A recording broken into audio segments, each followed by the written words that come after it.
Welcome back to my channel SM knowledge hub. आप सभी सदस्यों का हमारे चैनल पर एक बार फिर से स्वागत है। जैसा कि पेरेंट्स आप सभी को पता है कि कल से यानी कि 28 नवंबर से दिल्ली के प्राइवेट स्कूलों में जनरल कैटेगरी के एडमिशन्स के लिए फॉर्म मिलना स्टार्ट हो जाएंगे। सत्र 2025-26 के लिए जो भी पेरेंट्स अपने बच्चों का दाखिला एंट्री लेवल क्लासेस यानी कि क्लास नर्सरी केजी क्लास 1 में ओपन सीट्स यानी कि जनरल कैटेगरी से फॉर्म को फिल करना चाहते हैं, फॉर्म आपको कल यानी कि 28 नवंबर से मिलना स्टार्ट हो जाएंगे। और जो फॉर्म सबमिशन की लास्ट डेट है वह 20 दिसंबर 2024 रखी गई है। इसके साथ साथ जो parents EWS DG CWS category से बिलोंग करते हैं और ईडब्ल्यूएस कैटेगरी से फॉर्म फिल करना चाहते हैं, जब ओपन सीट्स यानी कि जनरल कैटेगरी से फॉर्म सबमिशन और एडमिशन्स की प्रक्रिया कंप्लीट हो जाएगी, उसके बाद ही यानी कि मार्च से ईडब्ल्यूएस डीजी सीडब्ल्यूएस कैटेगरी के फॉर्म निकाले जाएंगे। अगर आप सक्षम हैं और आप दिल्ली के प्राइवेट स्कूलों में फीस पे कर कर एडमिशन्स अपने बच्चे का करवा सकते हैं, तो ओपन सीट्स का मीनिंग ही यही है कि इसमें आप किसी भी कैटेगरी से बिलोंग करते हो, आप फॉर्म को फिल कर सकते हैं और अपने बच्चे का दाखिला करवा सकते हैं।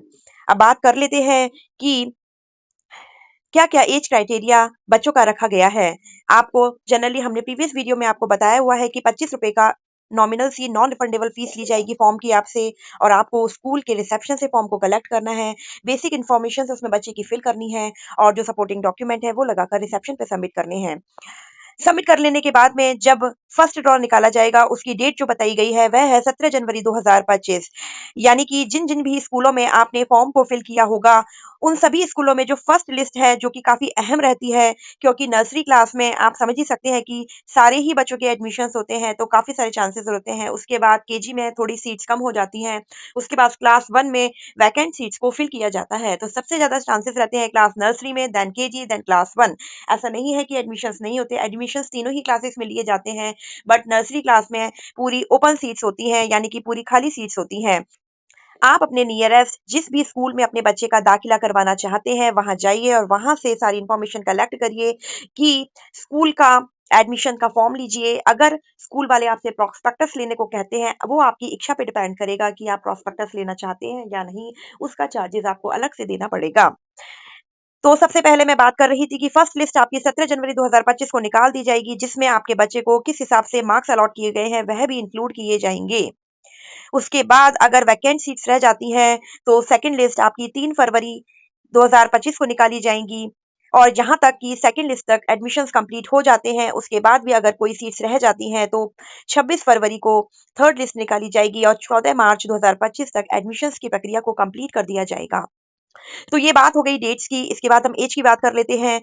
एज बच्चे की अगर आप 31 मार्च 2025 को रख कर देखिए, अगर आपके बच्चे की एज 3 इयर्स कंप्लीट हो जाती है 31 मार्च 2025 को, तो आप क्लास नर्सरी के लिए फॉर्म फिल कर सकते हैं।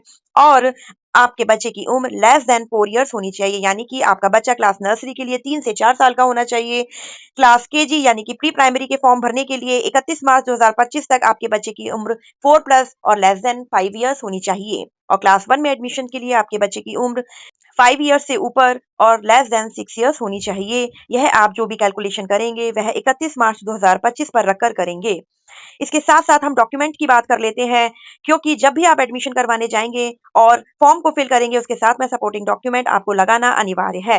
तो सबसे पहले आप दिल्ली के निवासी होने चाहिए, आपके पास में दिल्ली का रेजिडेंशियल प्रूफ होना चाहिए।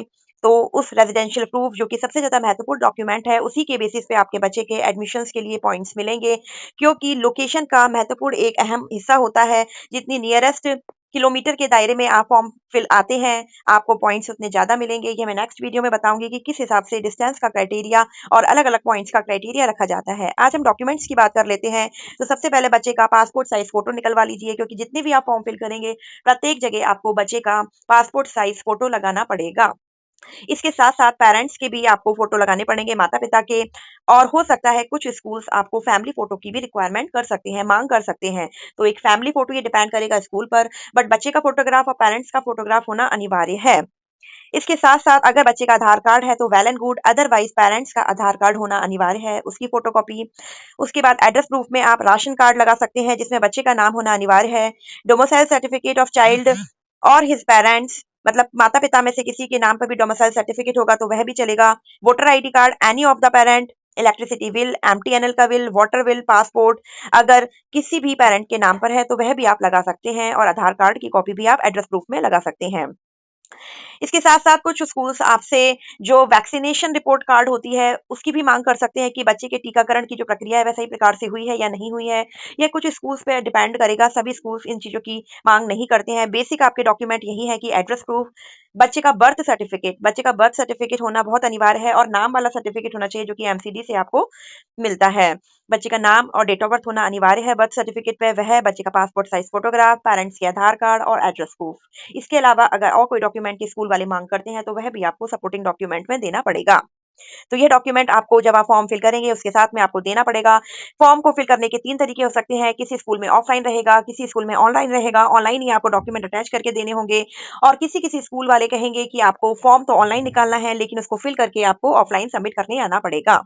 तो आप ये बेसिक डिटेल्स फिल करके जिस-जिस स्कूल में अपने बच्चे का एडमिशन्स करवाना चाहते हैं, उनमें आप फिल करिए और होप सो आपके बच्चे का नाम अच्छे से अच्छे स्कूल में आए और आपका बच्चा अच्छी शिक्षा प्राप्त करे। और इसी के साथ मैं नेक्स्ट वीडियो में आपको बताऊँगी किस प्रकार से पॉइंट्स का क्राइटेरिया रखा जाता है कि किस प्रकार से बच्चों के एडमिशन्स को अडॉप्ट किया जाता है। तो यह आपको बता देती हूँ कि कल से क्लास नर्सरी केजी क्लास 1 में एडमिशन्स के लिए फॉर्म निकलने शुरू हो जाएँगे, मिलने शुरू हो जाएँगे और 20 दिसंबर तक आप फॉर्म को सबमिट कर सकते हैं। 17 जनवरी फर्स्ट लिस्ट, सेकंड लिस्ट आपकी 3 फरवरी और उसके बाद जो लास्ट लिस्ट है वह आपकी 26 फरवरी को निकल जाएगी और 14 मार्च तक एडमिशन्स कंप्लीट हो जाएँगे। और भी अगर आपको कोई जानकारी चाहिए तो मुझे कमेंट करिए, मैं आपके प्रत्येक आंसर्स की रिप्लाई करूँगी। आपको कोई भी कन्फ्यूज़न है तो मुझे कमेंट करिए। हमारी वीडियोज़ को अधिक से अधिक शेयर करिए जिससे और भी पेरेंट्स इस बात की इन्फॉर्मेशंस प्राप्त कर सकें और हमारे चैनल को सब्सक्राइब करना ना भूलें। आप हमें इंस्टाग्राम और फेसबुक पेज से भी जुड़ सकते हैं। अगर आपको अधिक जानकारी चाहिए तो एसएम नॉलेज हब के नाम से इंस्टाग्राम पर भी पेज है, आप मुझे वहाँ पर मैसेज कर सकते हैं। आपको प्रत्येक क्वेश्चंस के आंसर्स मैं आपको पर्सनली प्रोवाइड करवा दूँगी। यह नोटिफिकेशन आपको दिल्ली एजुकेशन की ऑफिशियल वेबसाइट पर मिल जाएगा, वहाँ से हमने निकाला हुआ है, आप कंप्लीट इसको अच्छे से पढ़ सकते हैं और प्रत्येक स्कूल का एडमिशन्स का तरीका डिफरेंट होता है और आप ओपन सीट्स के लिए फॉर्म फिल कर रहे हैं, जिसमें किसी भी कैटेगरी से अप्लाई किया जा सकता है। कुछ पेरेंट्स का पूछना है कि मैम हम ईडब्ल्यूएस से एडमिशन्स लेना चाहते हैं, तो क्या हम भी इस फॉर्म्स को फिल कर सकते हैं? तो हाँ जी पेरेंट्स, अगर आप कैपेबल हैं, स्कूल की फीस दे सकते हैं और आप चाहते हैं कि हमारा बच्चा दिल्ली के प्राइवेट स्कूल में अच्छी शिक्षा प्राप्त करें, तो आप फॉर्म को अवश्य फिल कर सकें क्योंकि ईडब्ल्यूएस डीजी के माध्यम से काफ़ी सारे पेरेंट्स अपने बच्चों का एडमिशन्स कराना चाहते हैं और कुछ ही चुनिंदा बच्चों का नाम ईडब्ल्यूएस के माध्यम से आता है। तो हो सकता है कि अगर आपके बच्चे का नाम बाद में आ जाता है, तो आप यहाँ से नाम कटाकर वहाँ पर एडमिशन्स ले सकते हैं। और इसके साथ-साथ यह भी जानकारी मैं आपको दे देती हूँ कि अगर इन फ्यूचर आप चाहते हैं कि मैं केंद्रीय विद्यालय के फॉर्म फिल कर दूँ या बाल वाटिका के फॉर्म फिल कर दूँ, तो आप किसी भी स्कूल के फॉर्म फिल कर सकते हैं बशर्ते जिस स्कूल में आपका बच्चा पढ़ रहा है उसमें जब तक की फीस आपकी रिफंड नहीं होगी, आप फीस दे के अपने बच्चे को प्राइवेट स्कूल में अभी पढ़ा रहे हैं और अगर बाद में आपके बच्चे का नाम किसी और स्कूल में आ जाता है, तो आप वहाँ से नाम कटाकर दूसरे स्कूल में चेंज कर सकते हैं। लेकिन जितना रुपया आपने एडमिशन में दिया होगा, वो आपको रिफंड नहीं मिलेगा। तो यह आपके ऊपर डिपेंड करता है कि आप ओपन सीट्स जनरल कैटेगरी के माध्यम से अपने बच्चों का फॉर्म फिल करना चाहते हैं या नहीं और मेरी राय में यही है, जो भी पेरेंट्स अगर कैपेबल हैं और ईडब्ल्यूएस डीजी का वेट कर रहे हैं, तो बच्चों की स्टडी खराब ना हो, समय खराब ना हो, तो आप अपने बच्चे का दाखिला करवा लीजिएगा। अधिक जानकारी के लिए एसएम नॉलेज हब को फॉलो करना ना भूलें। धन्यवाद।